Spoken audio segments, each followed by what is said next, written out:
dos mujeres que me impresionan verdaderamente, las dos.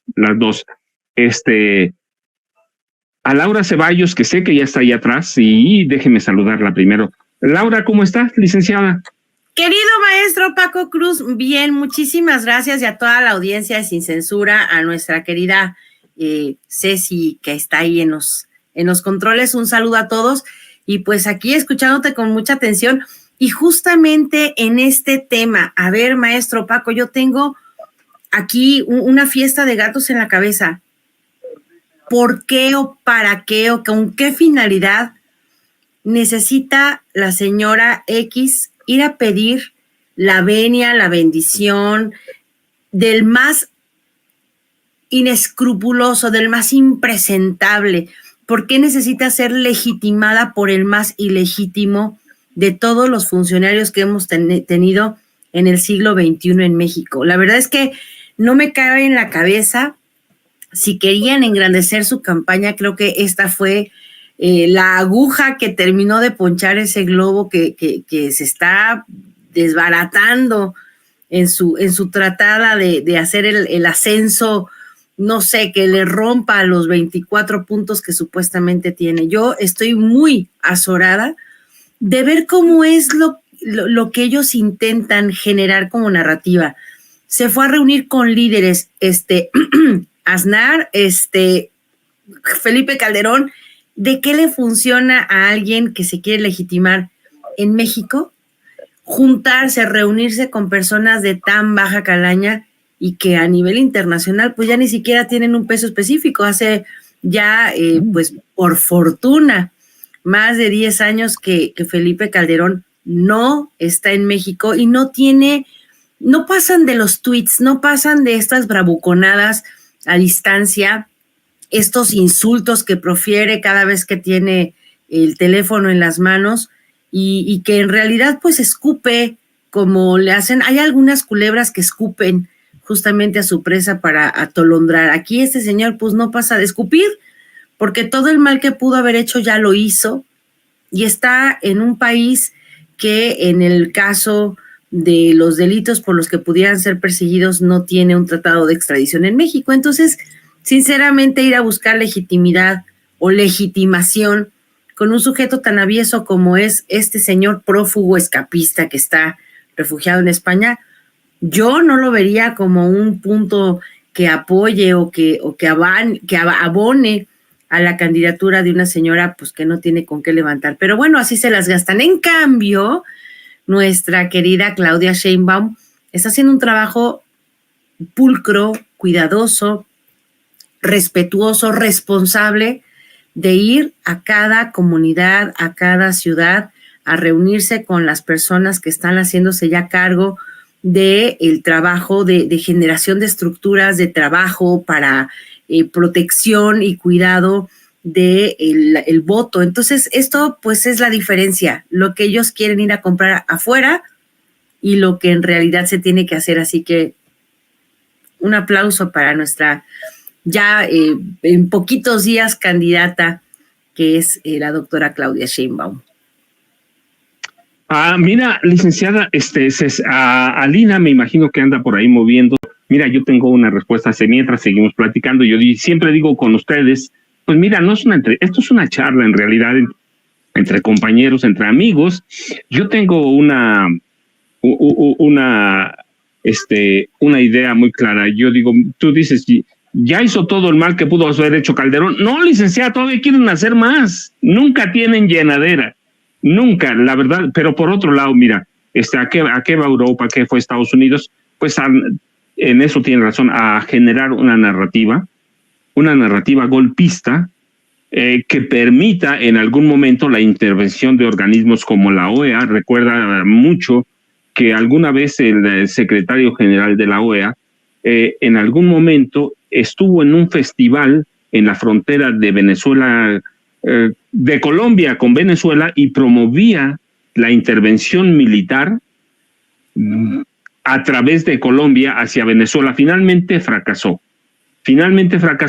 pero va a pedir apoyo para que en un momento justifiquen un golpe de Estado o lo promuevan por lo menos. promuevan la intervención extranjera y promuevan esta narrativa. Ya lo decía el presidente, mira, a mí me impresiona, 170 millones de visitas a estos sitios contra López Obrador o el presidente narco. Pero déjame presentar a Lina, que ya se reconectó.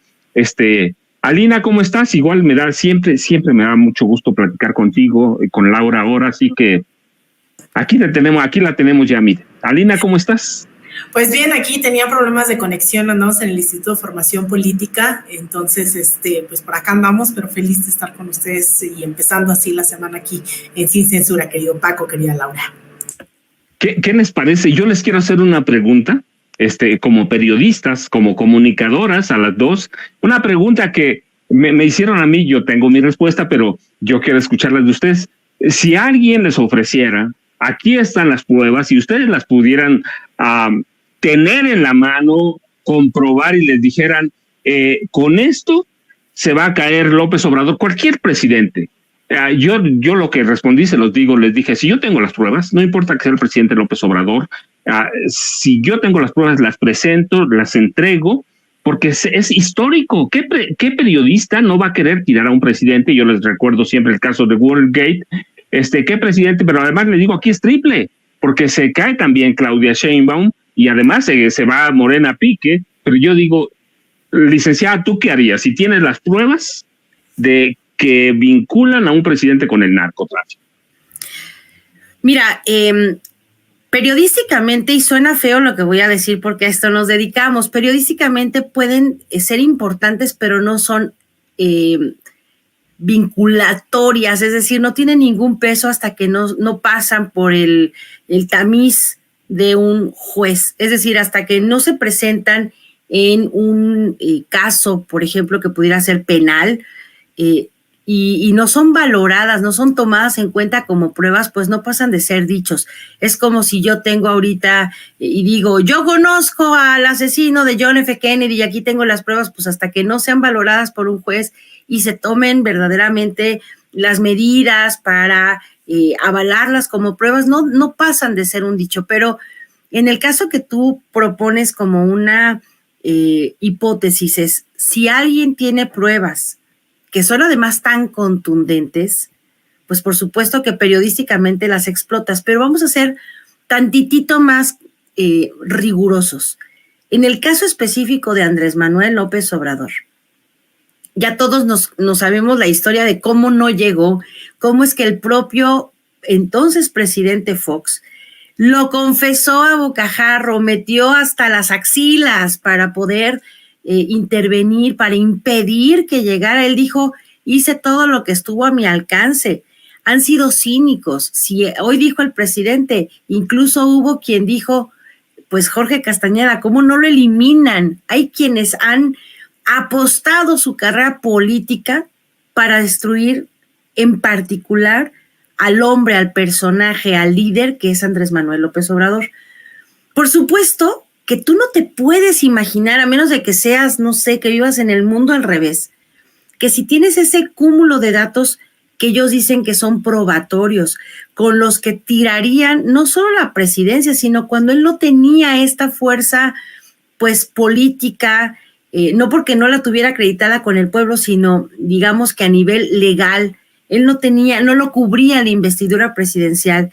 ¿Tú crees que si hubieran tenido todas esas pruebas cuando él era la oposición, no las hubieran ejercitado, no las hubieran puesto todas, completitas, al arbitrio de un juez para que lo juzgaran? Si hubiera sido así, Andrés Manuel hace muchos años que sería más blanco que el papel porque estaría refundido en la última de las cárceles de México. Por supuesto que no tendrían por qué haberlas ocultado de haber llegado, porque no era pues un pariente cercano de alguien poderoso, no tenía padrino político, no tenían ellos ninguna intención de dejarlo pasar. Cuando dijeron Andrés Manuel es un peligro para México, por supuesto que es un peligro para México, para el México que ellos tanto repudian, que es el México de la justicia, el México donde los pobres tienen derecho, el México donde la legalidad tiene que pasar justamente por una reforma constitucional, porque ya no toleramos más estas leyes a modo que legitimaron, legalizaron, pues hasta los actos de corrupción más viles. Por supuesto que Andrés Manuel es un peligro para México, para el México en el que ellos creían que podían seguir fungiendo como señores feudales, extractores, entreguistas, por supuesto, pero si lo hubieran tenido, no tenían ningún impedimento para poderlo presentar ante las Cortes de Estados Unidos, del Poder Judicial mexicano. Digo, con todo respeto, pero qué imbéciles, ¿no? O sea, si tenían todas esas pruebas, ¿cómo es que se las callaron? No es cierto. Yo creo que está bien fácil que ahorita tú escribas un documento y le pongas fecha de 6 o 12 de febrero de 2012. Está bien fácil. Pero de allá que sea cierto, pues hay una diferencia abismal. Y nada más como colofón para saludar aquí a mi querida comadrita Lina Duarte.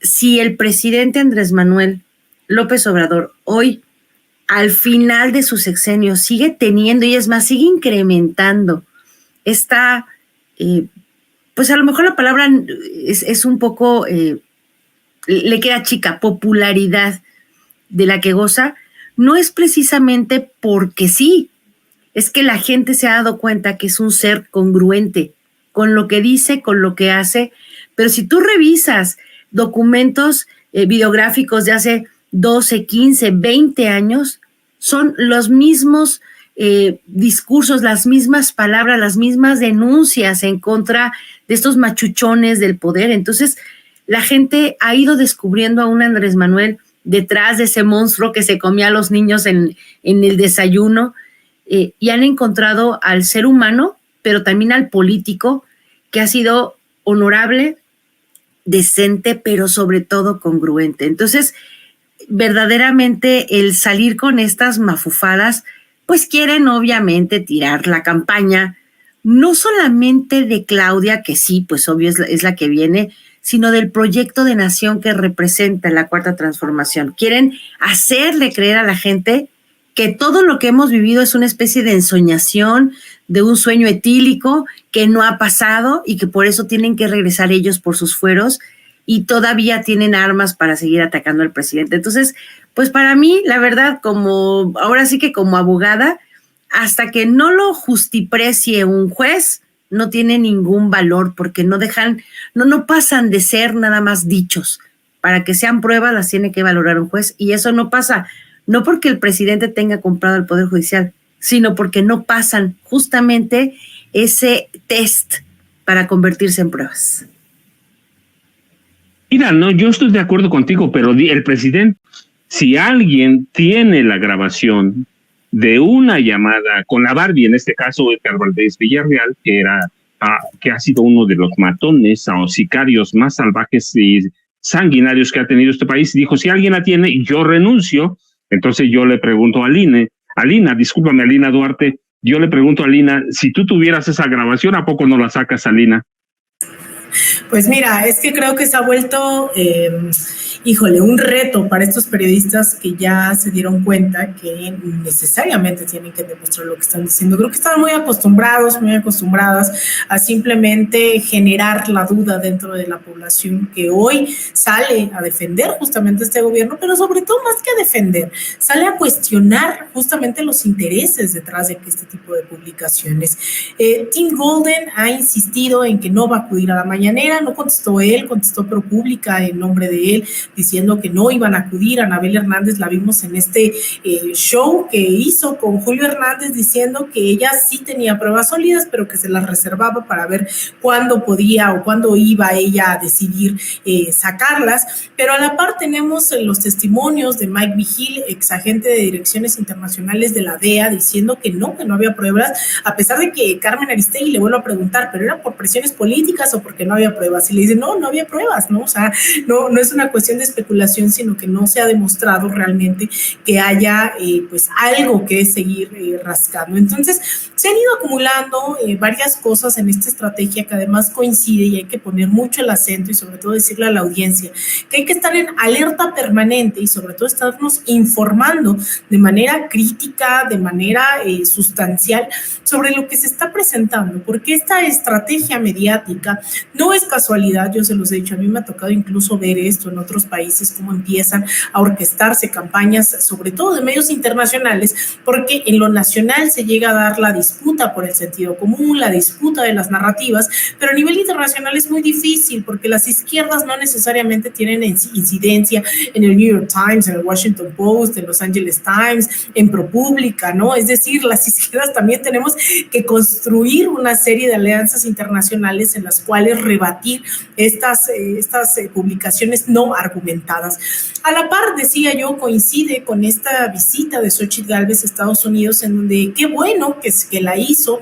Yo de verdad estoy muy agradecida, porque pasamos de decir, de nombrar que había posibles alianzas, a verla sentada con Negroponte, ¿no? Bueno, el Wilson Center, en donde es Negroponte, uno de los directivos eméritos, que él fue embajador de Estados Unidos en México y uno de los principales orquestadores de varios golpes en América Latina, y después con su esposa en Negroponte, ¿no?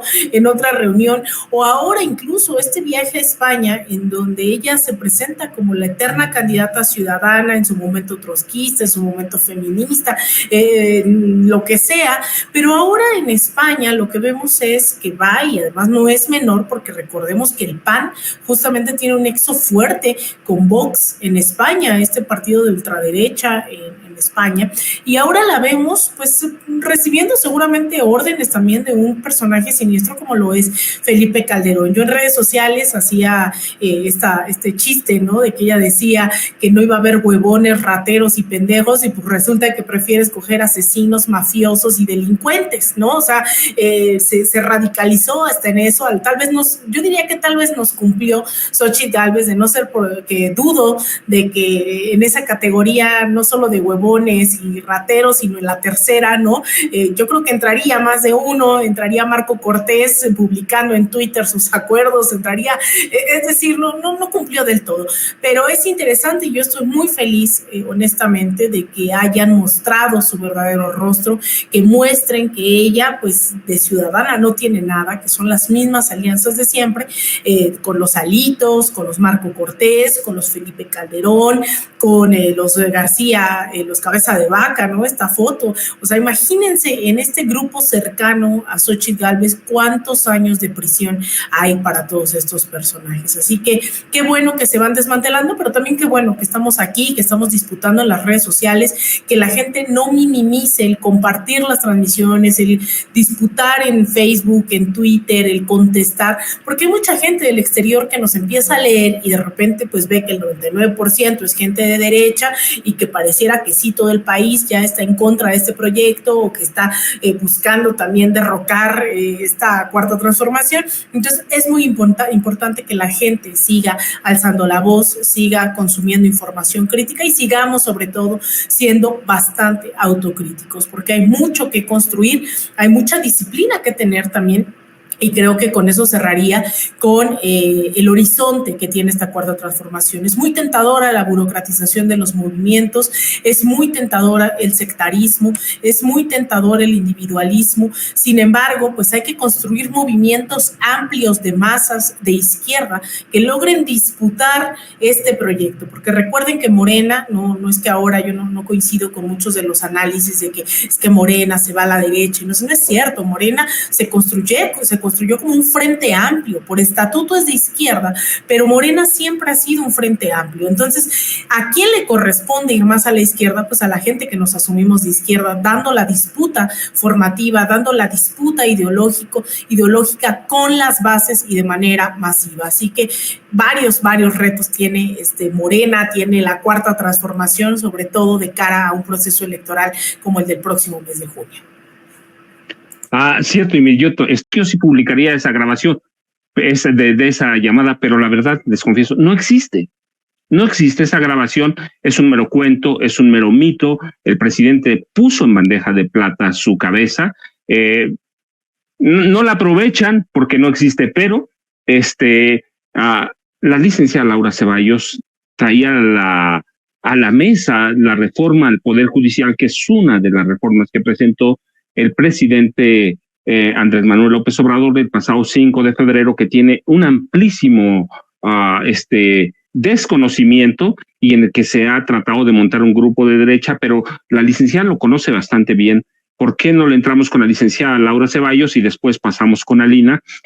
Tiene cualquier cantidad de objetivos y que de pronto nos pasa de noche porque decimos es nada más la remoción o de los jueces o de los jueces de los ministros, bajar su número y ya, ¿no? Y es una reforma amplísima, ¿cierto, licenciada? Así es, maestro. Fíjate que es todas las reformas están muy, híjoles, lo digo sin falso romanticismo, están muy orientadas a recuperar el espíritu original de la Constitución de 1917, a voltearla nuevamente, a que mire cuáles son estas deudas en las que se ha ido incurriendo al transformarla en un instrumento que, con tal de proteger y cobijar a los grupos de poder, ha dejado en la verdadera indefensión a las personas más vulnerables y más vulneradas en la historia de México. Y esta, que es la reforma judicial que hoy explicó la secretaria de Gobernación, Luisa María Alcalde, fue muy, es muy clara en señalar que sí se trata de poner en ejercicio esta idea que el presidente presentó como la verdadera razón de ser del Poder Judicial. Primero, porque elegir nosotros a los funcionarios judiciales los acerca, los hace tener esa obligación de seguir obedeciendo el mandato de la ley.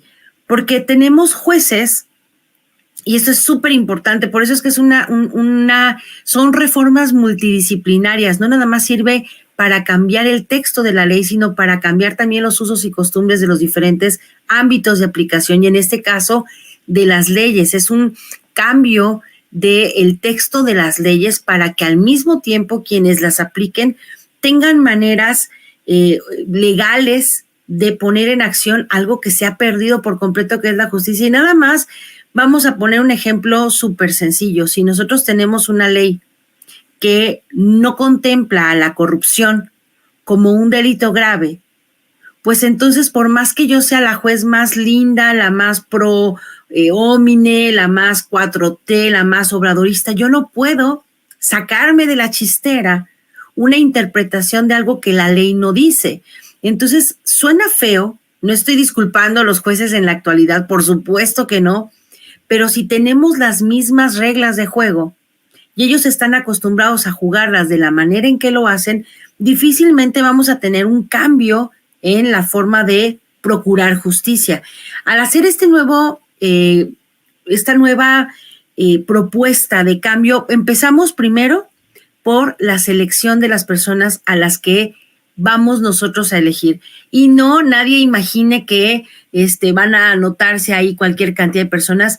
La carrera judicial sí es algo para tomar en cuenta, pero son más de 1,300 personas las que tienen en sus manos la dirección de los destinos de las personas que solicitan el amparo y la justicia del Poder Judicial.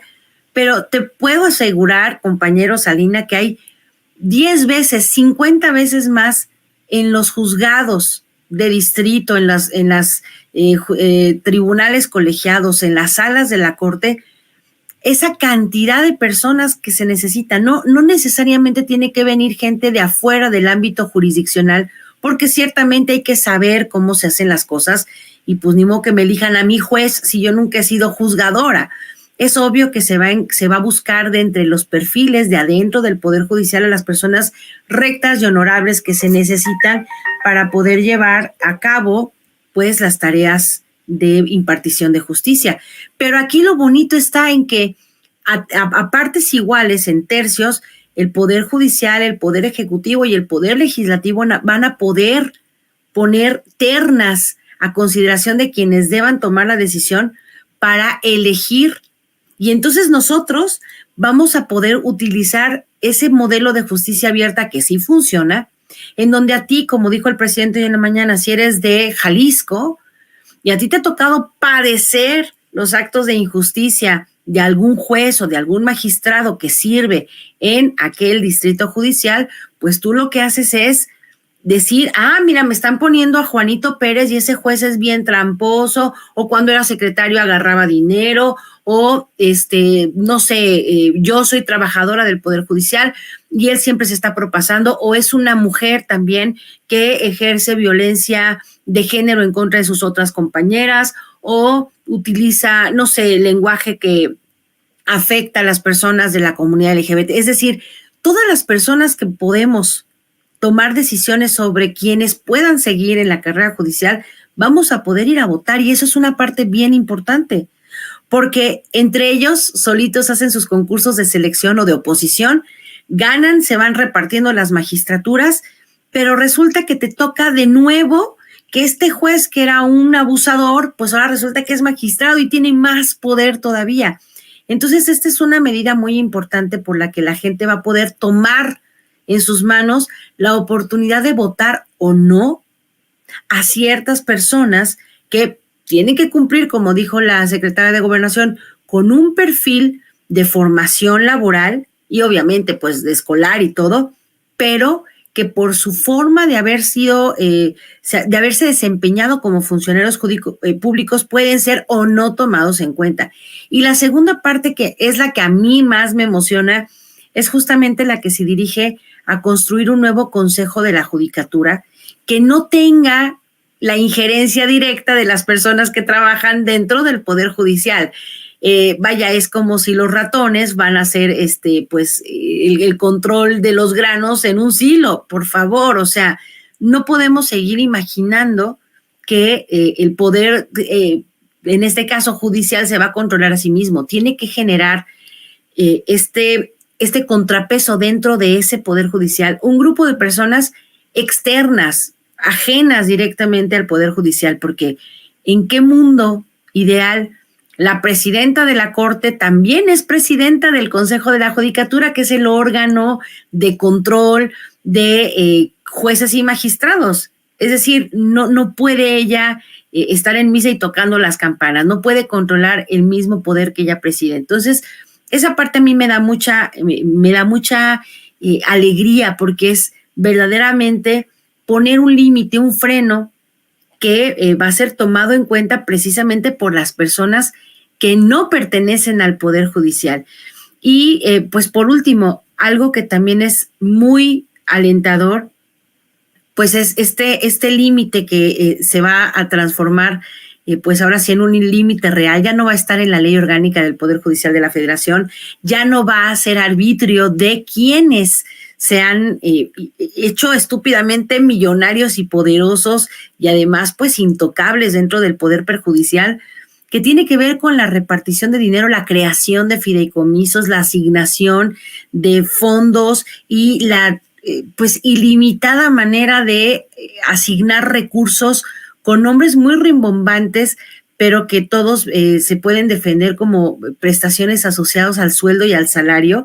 Y eso también es bien importante, porque pues al Poder Judicial nadie le puede hacer nada y resulta que ellos sí pueden tumbar leyes, ellos sí pueden hacer todas las cosas que afectan a todo un país, una o dos personas. Entonces, el que se deje como está ahorita en las leyes permite que ellos rompan la oportunidad de que sean una realidad, pero al estar en la Constitución plasmadas, pues ellos no pueden, como garantes de la Constitución que se dicen, no pueden ir en contra de esta nueva redacción constitucional, en donde ellos van a tener que devolver el dinero que les sobre, porque esa es una obligación, un dinero que no se ejerce en cualquier ámbito de la administración pública, un dinero que no se ejerce se tiene que entregar de regreso a la Secretaría de Hacienda, pues porque no lo utilizaste y tú no lo puedes guardar, porque es como querer hacer una fortuna de los cambios de tu mamá. Tú vas a la tienda y le entregas el cambio a tu mamá.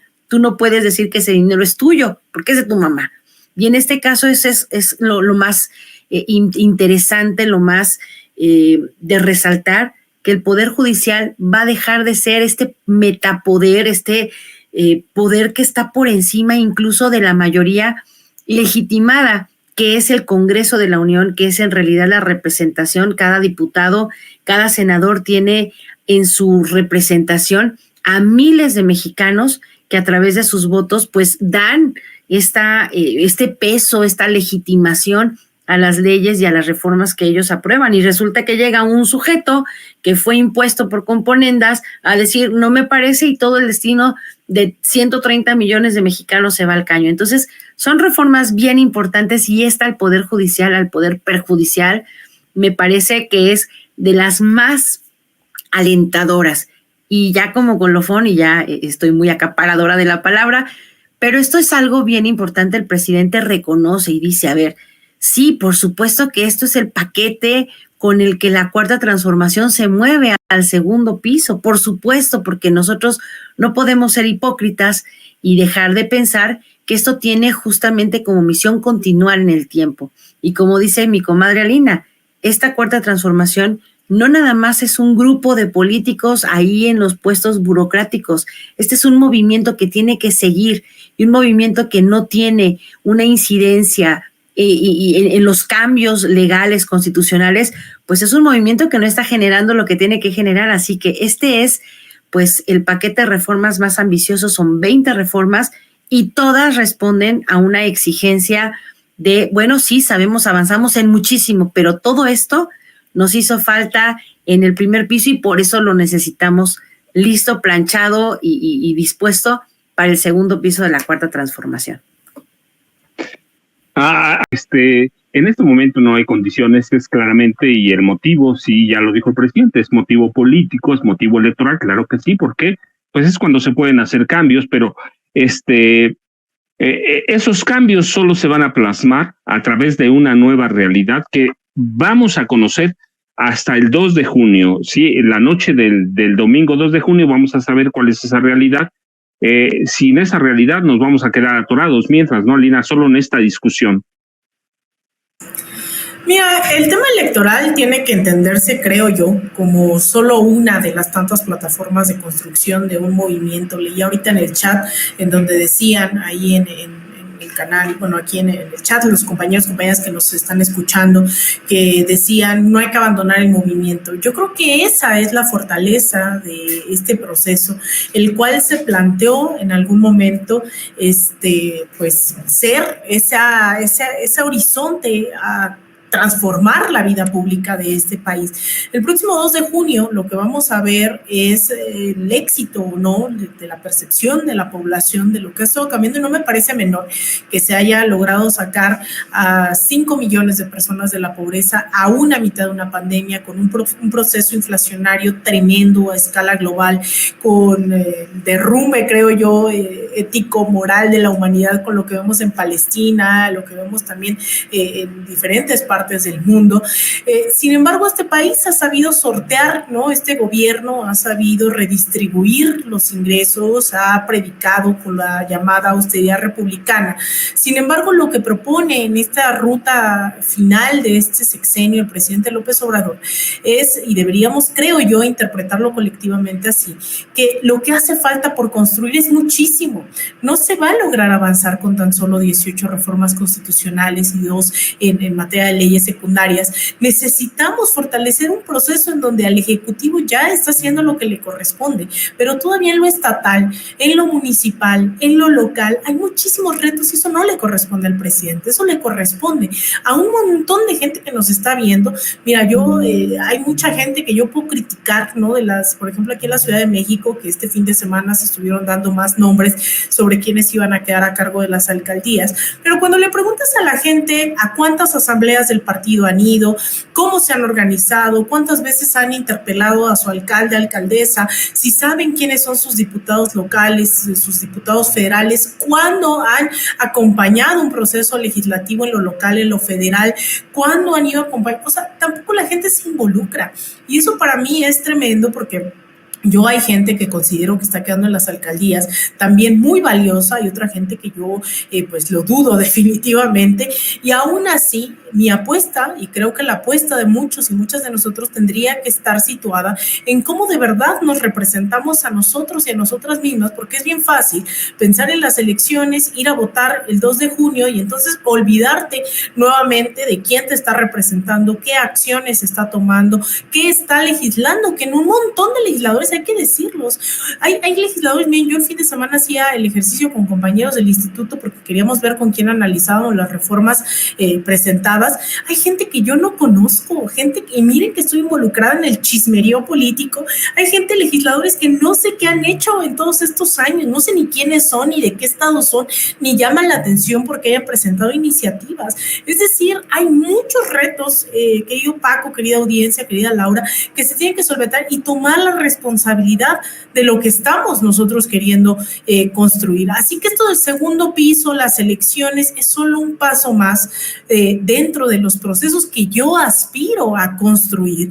La reforma al Poder Judicial, no podemos estar al margen de lo que pasa en las universidades. ¿Quién define los programas de estudio? ¿Cómo se constituyen las escuelas de derecho? ¿Qué tipo de derechos se está planteando? ¿Por qué no es prioridad? Miren, y lo digo aquí con mucha honestidad, en la Ciudad de México estamos viendo que ni siquiera se está consultando a los pueblos originarios en tema de inmobiliarias, por ejemplo. En Xochimilco, ustedes saben, soy de Xochimilco, y al parecer la SEDEMA aquí en la Ciudad de México va a aprobar proyectos inmobiliarios sin consultar a los pueblos originarios, mientras el presidente está proponiendo justamente, y la primera propuesta de reforma constitucional tiene que ver con los pueblos originarios. Hay una disociación sobre lo que está proponiendo el presidente y lo que se ejecuta en los estados, así sean los más de izquierda como la Ciudad de México, y lo que se propone no se diga en las alcaldías, en nuestros distritos electorales. Entonces ahí sí hay que empezar a tomar responsabilidades, porque si no, y con eso cierro, son estos gobiernos profundamente de izquierda, siendo grandes gobiernos, haciendo autocrítica después de golpes de Estado, haciendo autocrítica después de desestabilizaciones, haciendo autocrítica después de que ya les aplicaron, les invalidaron estar en las elecciones, como el caso de Cristina Fernández de Kirchner. Hay que reflejarnos en Argentina, querida audiencia. Fue gobierno, la izquierda fue un gran gobierno, gobernaron 12 años y no es posible que la gente decidiera dejar en manos de Cristina, dejar en manos del Frente de Todos, dejar en manos de los diputados el futuro de millones de argentinos. ¿Qué hace la derecha? Aprovechar que la gente no se involucra y llegan y disputan desde el sentido común. Les prometen cosas que no van a ser ciertas, pero que los convencen. Entonces, creo que ahí hay que tomar también grandes responsabilidades, también no asumir que todos podemos estar en el gobierno o tenemos que estar en el gobierno, y quienes sí hay que presionarlos. Entonces, hay mucha gente que tenemos que hacer ese balance de autocrítico, funcionarios, legisladores, legisladoras. Es decir, que le toque a quien le toque asumir las responsabilidades, pero no solamente culpar, ¿no? Y decir con nuestro dedito quién sí lo hace bien y quién no, sino involucrarnos, levantar la mano para decir, hace falta esto en mi colonia, eso falta esto en mis universidades, en mis centros laborales, en mi partido, ¿no? Que asuman que el partido no es un partido que es ajeno a los intereses de la población, que se involucren, que vayan a las asambleas, que exijan a sus dirigencias estatales, locales, nacionales, etcétera, etcétera. Entonces, yo creo que ahí va a estar esa segunda transformación, no solo en la parte electoral, querido Paco. Morena tiene que entrar en otro proceso, lo mismo que los funcionarios públicos o de elección popular, pero les voy a confesar algo. Cuando me dijeron 1 hora, dije, eso nos va a tomar un buen de tiempo, pero ya se nos acabó. Yo les agradezco muchísimo, pero antes de que se vayan, prometido que vamos a estar otra vez. ¿Con qué nos dejan? ¿A dónde las buscamos? Las últimas reflexiones, licenciada, y luego cerramos con Alina, y de veras un abrazo a las dos y mis agradecimientos enormes. Siempre un gusto poder coincidir contigo, querido maestro Paco Cruz. Pues bueno, yo como ando en esto de los ajos políticos, ahorita no estoy haciendo programas, pero en el Twitter ahí estoy haciendo, bueno, ya no se llama Twitter, pero en el X, ahí sí la hago de emoción. Ahí sí nos podemos manifestar porque es como que la arena política favorita de toda la gente, y ahí no tengo ningún problema. Estoy como @CeballosLaura. Y bueno, pues obviamente aquí los lunes en Sin Censura, que ha sido de verdad una alegría poder coincidir contigo, querido maestro, y con mi comadrita, que pues no fallamos aquí los lunes, aquí estamos con ella. y un saludo a todos en el chat. Y pues ahí ya sabremos en unos cuantos días a ver si ya regresamos a hacer programas o le seguimos por el caminito. Pues de acá te deseamos mucha suerte, pero la verdad es que ¿a poco no se les nota la alegría a los dos? Alina, ¿con qué nos dejas tus últimas reflexiones? ¿A dónde te buscamos? Porque además haces un buen de cosas, hasta me canso nada más de ver todo lo que haces. Pues andamos haciendo muchas cosas y eso es lo que a mí me hace muy feliz. Que sepan que no estoy aquí nomás hablando para afuera, ¿no? Estamos involucrándonos de lleno en la formación política. Estoy viajando mucho a Puebla, en donde estamos ahorita encargadas de estar ahí en la parte de la formación electoral, etcétera, etcétera. Entonces, pues sí, andamos en muchas cosas. Pues que sigan las redes del Instituto de Formación Política, que justo me encuentro aquí. Que nos sigan también en X, en Alina Duarte _, en Instagram _Alina Duarte. Y también en este proyecto maravilloso que ya está despegando, ya vamos a cumplir, ya tenemos más de medio año en De Raíz _Media, nuestro canal de YouTube, en una serie de compañeros y compañeras de primera, comprometidas con la información, ¿no? Militante de izquierda. Espero que nos puedan seguir, o en nuestra página web también de raíz.media encuentran nuestros contenidos. En la noche, justamente transmitiendo con Daniela Pastrana, el día de hoy, todos los lunes a las 10 de la noche, en este programa que se llama Maíz y Mate, tanto de pie de página como de Raíz Media, hablando de lo que pasa en el mundo, especialmente hoy poner el acento justo en Argentina, pero también en Palestina, que lo que acaba de pasar el día de ayer mientras millones veían el Super Bowl, cadáveres de niños, niñas salían volando por los cielos en Rafah, en Palestina, una masacre de las peores durante estos más de 100 días de genocidio. Así que vamos a estar hablando de eso hoy con Daniela Pastrana a las 10 de la noche en De Raíz y Pie de Página, y vayan, suscríbanse a nuestro canal y pues sí, seguimos haciendo muchas cosas en esta militancia, desde la información, desde la formación, desde donde sea necesario. Te mando un abrazo, querido maestro Paco Cruz, a mi querida comadre Laura Ceballos, hasta las tierras de la eterna primavera. Les mando un abrazo enorme y obviamente a toda la audiencia de Sin Censura. Y de veras, búsquenlas, no sabe Alina, pero pero sí, Rafah se ha convertido en el campo de exterminio, ya lo sabe, más grande en la historia de México. Eso por un lado. Por el otro, Daniela es mi amigota, ¿sabes? Mi amigota, así que me la saludas. Búsquenlas, por favor, a las dos. Yo sé que se van, yo me quedo unos minutos a despedir el programa, pero gracias a las dos. Y síganlas, por favor. Gracias a las dos. Gracias, yo me quedo un rato, yo me quedo a despedir el programa.